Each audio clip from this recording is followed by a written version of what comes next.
Hello and welcome to yet another tutorial by Davies Media Design. My name is Michael Davies, and in today's tutorial I'll be doing a comparison between GIMP and Photoshop. I'll be performing this comparison with a 5-step photo editing process. I wanted a process that was going to be very easy for beginners to understand and to be able to see the differences between the two programs as well as the similarities, and see how easy it is to create great photos inside of a free photo editor such as GIMP. I'll be using GIMP 2.10.18 as well as Photoshop CC 2020 for this comparison. But of course, before I get into that, I want to direct you guys over to my website at daviesmediadesign.com. As always, I have tons of GIMP and Inkscape tutorials on here, as well as my GIMP book of layers and GIMP and Inkscape help articles, so definitely check that out. You can enroll in my GIMP 2.10 Masterclass from beginner to pro photo editing on Udemy. You can enroll in any of my Skillshare classes by visiting gimpschool.com. You can get more with a premium membership to Davies Media Design. Your premium membership includes access to my GIMP Help Center app, ebooks such as my GIMP Book of Layers, and exclusive content not found on YouTube. You can start your premium membership with a 7-day free trial, and I'll include a link to this as well as all the relevant links from this tutorial in the description of the video. So here is the photo I'll be using for both programs. This is a free stock photo you can download from Pexels. Just click the free download button up top in the upper right corner.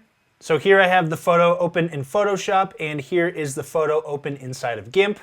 To open a photo in GIMP, go to File, Open, and select the photo from your computer. In Photoshop, on the other hand, go to File, Open as well, and that will also allow you to search for the image file on your computer, and you can open it up as a composition. So as I mentioned, I'm going to walk you guys through a 5-step photo editing process. I'm going to alternate after each step in the process between GIMP and Photoshop, and I'm going to be using pretty simple tools here. There are plenty of tools available in both programs that you can also use to edit your photos, including tools for certain tasks I'll be performing, such as brightening a photo or adding contrast. But let's start with the first step in the photo editing process, and that's going to be to adjust the levels in your image.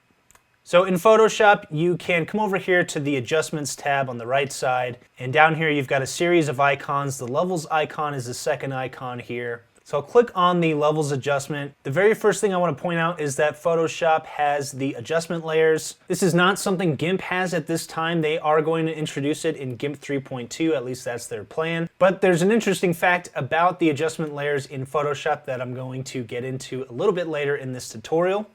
The goal of the Levels tool is to adjust the brightness or the contrast of the image, and as well as adjust the colors in the image.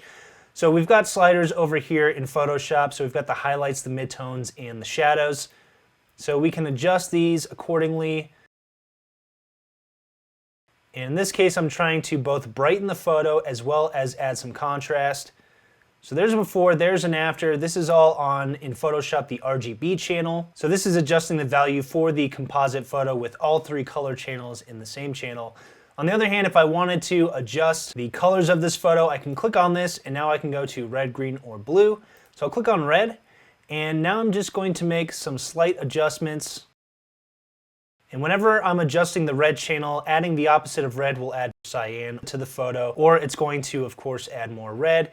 And the arrow that I'm adjusting is determining which area of the photo is being adjusted. So you can see that as I adjust this, the shadows in the image are taking on either cyan or red.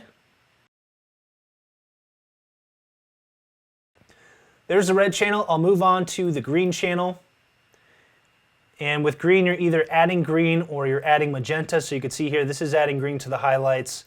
We can add or remove green to the midtones, and removing green, as I just mentioned, is going to be magenta. And then we've got the shadows of the image. So just adding a touch of magenta there. There's a before, there's an after. And now I'll come over to blue. And this is either going to add blue or add yellow.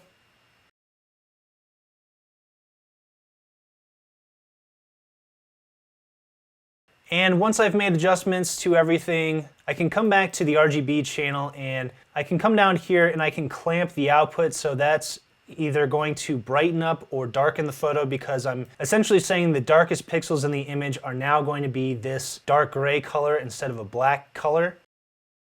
On the other hand, if I come over here, this is telling Photoshop that the brightest white pixels are now going to become an off-white, and you can see that's going to darken that.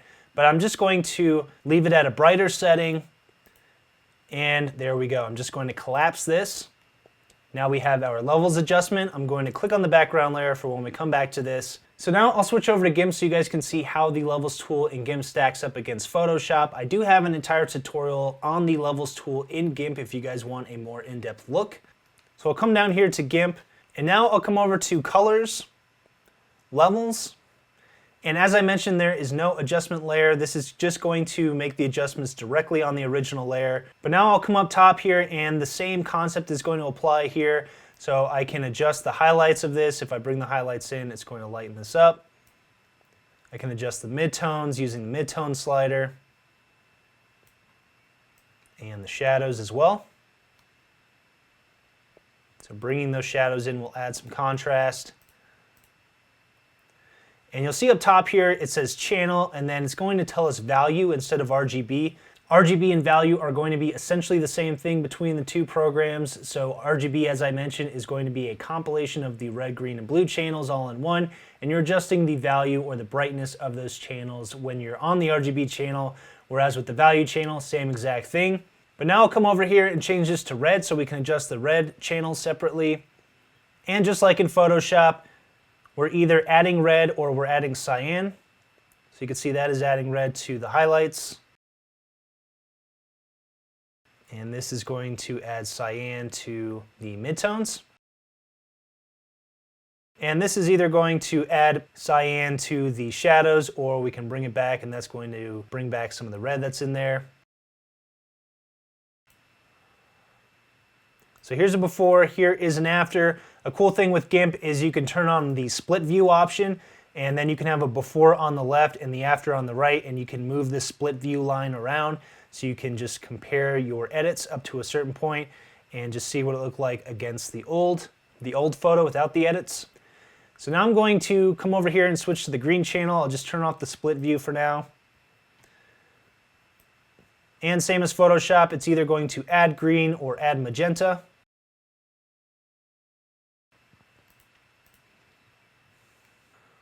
And now I'll move on to the blue channel, which will add blue or add yellow.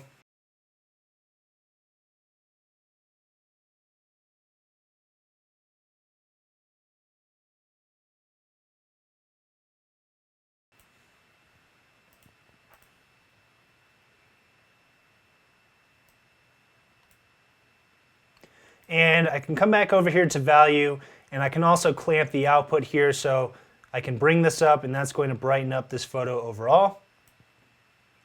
So here's a before, here's an after, and here's a split preview, so you can get a direct side-by-side comparison there. So I'll click OK to apply that.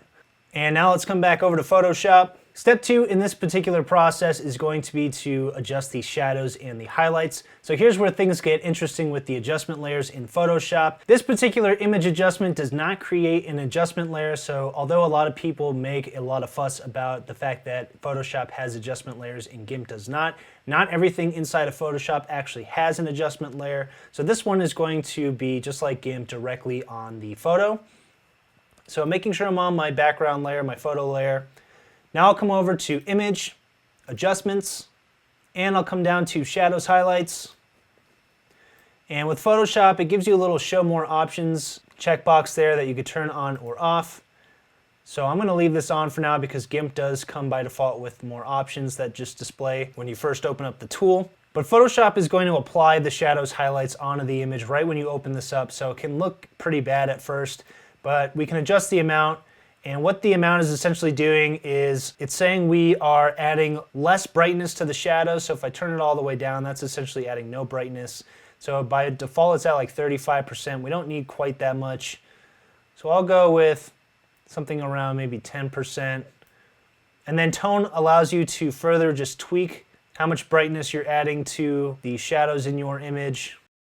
So I can adjust that to about right there. And radius is affecting the size of the area that you're adjusting. I'm going to leave that alone and come over here to highlights. So highlights is the exact opposite. It's going to turn down the brightness when we turn this up so you can see what's happening there.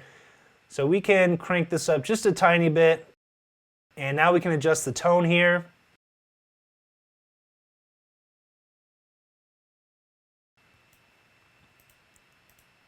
And the last section is going to be the adjustments section. This allows you to add or remove color. So you can see that's at negative 100. This is at positive 100. This is essentially adding saturation to your changes.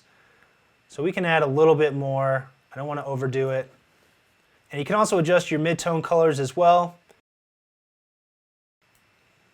So here's a before, here's an after, and I'll click OK. So now let's move over to GIMP, and GIMP has the same tool, so I'll go to Colors, Shadows, Highlights, and here you'll see GIMP is going to display all the options by default. There's no checkbox to expand the box and show all the options. So I'll start by increasing the shadows. So this is going to increase the brightness, or as you can see there, it says adjust the exposure of the shadows.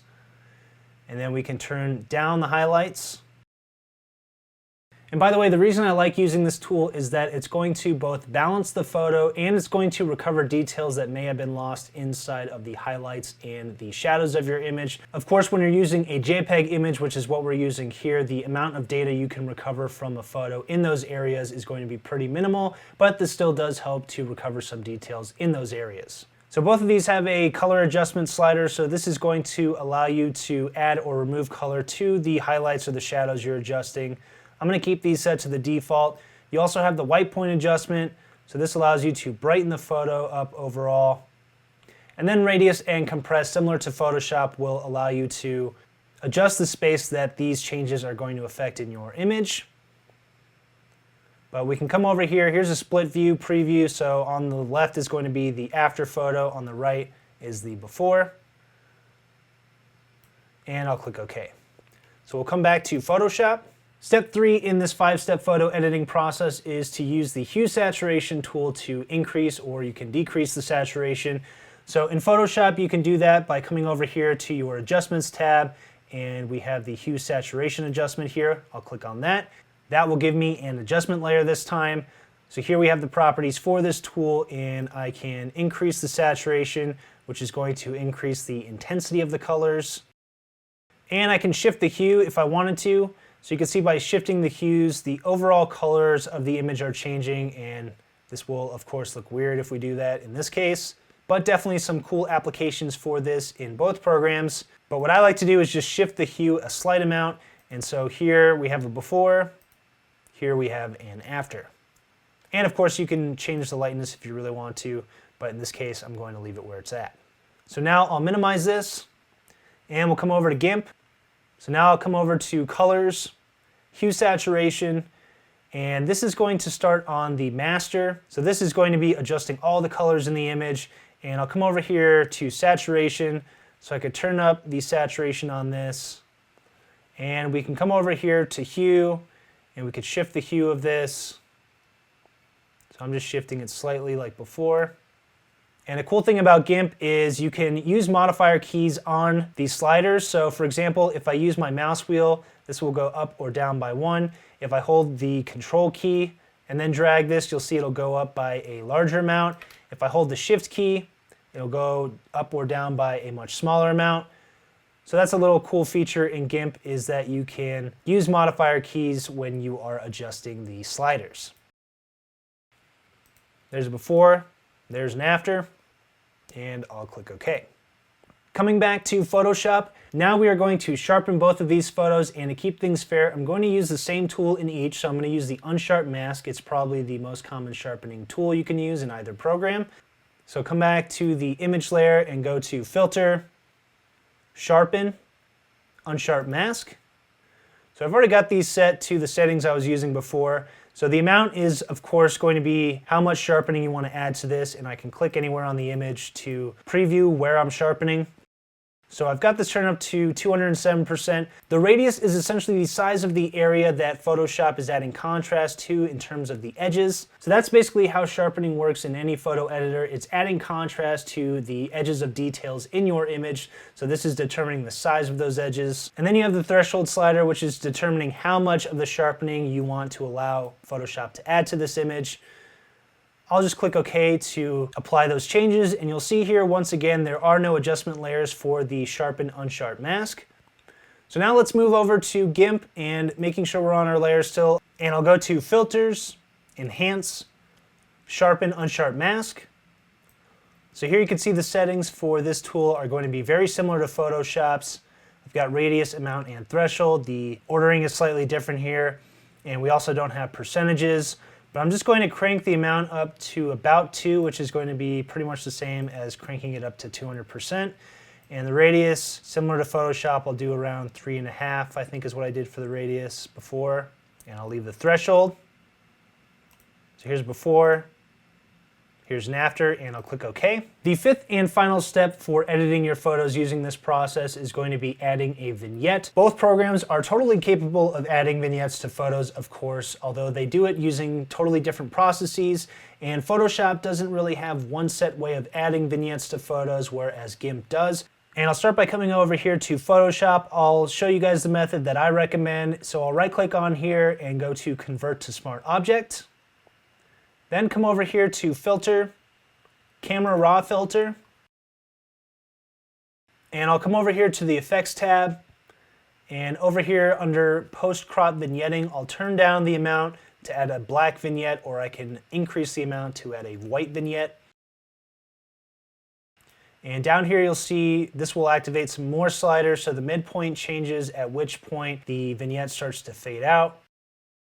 And the roundness is going to essentially change the proportion of this thing. So let me just bring this back to 0.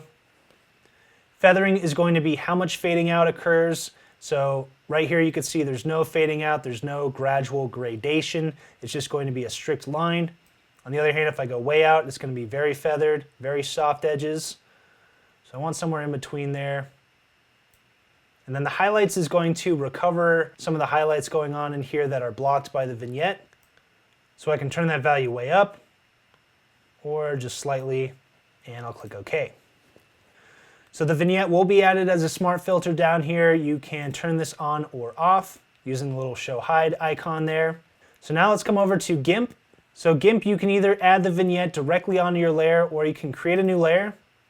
And I'll just name this one Vignette, fill it with transparency, and click OK. And then I'll go to Filters, Light and Shadow, Vignette. So GIMP has a dedicated vignette filter.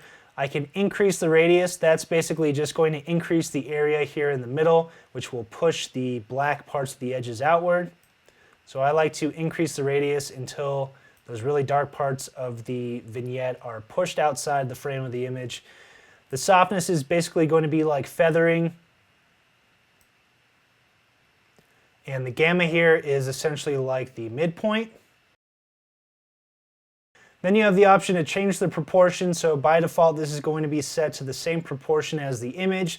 The squeeze allows you to just basically squish this down or squish it vertically. And then the center X or Y allows you to shift the center of the vignette, so in any direction, up, down, left, or right. And you can also rotate the vignette as well. So I'll keep this pretty simple for now, and I'll click OK. So because we have this on its own layer, we can increase or decrease the opacity, or we can change the layer mode of the vignette. All right, so I finished making the edits to these photos. Now let's export these and compare them. So I'll start with Photoshop, and I'll come over here and go to File, Export, Export As. So I'll keep the quality of this set to 100 and just hit export. And I'll just name this Tutorial Photo Edit Photoshop. Hit the Enter key to save it. And now I'll do the same thing in GIMP. So I'll go to File, Export As, and I'll name this Tutorial Photo Edit GIMP version, and hit the Enter key. And I'll keep the quality set to 100 and hit export. So here are the final photos. GIMP is going to be on the left, Photoshop on the right. So the edits on these two are going to be slightly different. The coloring will be different. So I can zoom in. And although the edits are pretty different here, I think what this proves is that both of these programs are capable of producing high quality and sharp edits. All right, so that's it for this tutorial. Hopefully you liked it. If you did, you could check out my YouTube channel at youtube.com/daviesmediadesign. Don't forget to click the bell icon and be notified each time I have a brand new tutorial. You can also check out any of the links to my resources in the description of the video. So thanks for watching, and I'll see you next time.